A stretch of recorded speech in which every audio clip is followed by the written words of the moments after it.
तुमच्याकडे देखील Vivo, motor, Oppo यांपैकी मोबाईल असेल तर तुम्ही देखील तुमच्या मित्रासारखी डायनॅमिक इफेक्ट्स तुमच्या मोबाईलला अप्लाय करू शकतात. तर ते अप्लाय करणं ही खूप सोपी पद्धत आहे. तर ते जाणून घेऊया. चला. तर तुम्हाला मोबाईलच्या सेटिंगमध्ये जायचं आहे. तुम्ही मोबाईलच्या सेटिंगमध्ये गेल्यानंतर तुम्हाला यात एक ऑप्शन दिसेल. ते ऑप्शन म्हणजे डायनॅमिक इफेक्ट्स. डायनॅमिक इफेक्ट्स हे तुम्हाला ऑप्शन दिसायला मिळेल. त्यानंतर त्यामध्ये तुम्हाला असा काही इंटरफेस दिसायला मिळेल. त्यात तुम्ही बघू शकता खूप काही ऑप्शन दिलेले आहेत, जसे की enhance dynamic effect, ambient light effect, home screen entering animation after unlock, face recognizing animation, charging animation, USB insertion animation, screen on off ॲनिमेशनसुद्धा यात आहे. तर तुम्ही बघू शकता इन्हान्स डायनॅमिक इफेक्ट्स काय आहे. तर ते खूप छान इफेक्ट्स आपल्या मोबाईलला अप्लाय करू शकतात, जसे की ॲम्बिएंट लाईट इफेक्ट. जेव्हा तुम्ही हे तुमची ऑन स्क्रीनवर चालू ठेवू शकतात, त्यात तुम्ही इन्कमिंग कॉलसाठी फ्लॅश लाईटसुद्धा ऑन करू शकतात.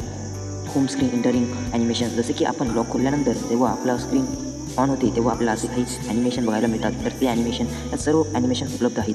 तुम्ही बघू शकतात फेस रिकग्नायझिंग ॲनिमेशन. तुम्ही या ठिकाणी असले काही ॲनिमेशन अप्लाय करू शकतात, ते खूपच कूल दिसतात. तर तुम्ही हे एक वेळेस प्रयत्न करा आणि कमेंटमध्ये नक्की सांगा कसे वाटले तुम्हाला हे ॲनिमेशन. आणि तुम्ही USB इन्सर्शन ॲनिमेशनसुद्धा यात अप्लाय करू शकतात.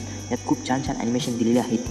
तर तुम्हाला हे ॲनिमेशन कसे वाटले, हे डायनॅमिक इफेक्ट कसे वाटले हे नक्की कमेंटमध्ये सांगा आणि सबस्क्राईब करा, फॉलो करा. धन्यवाद.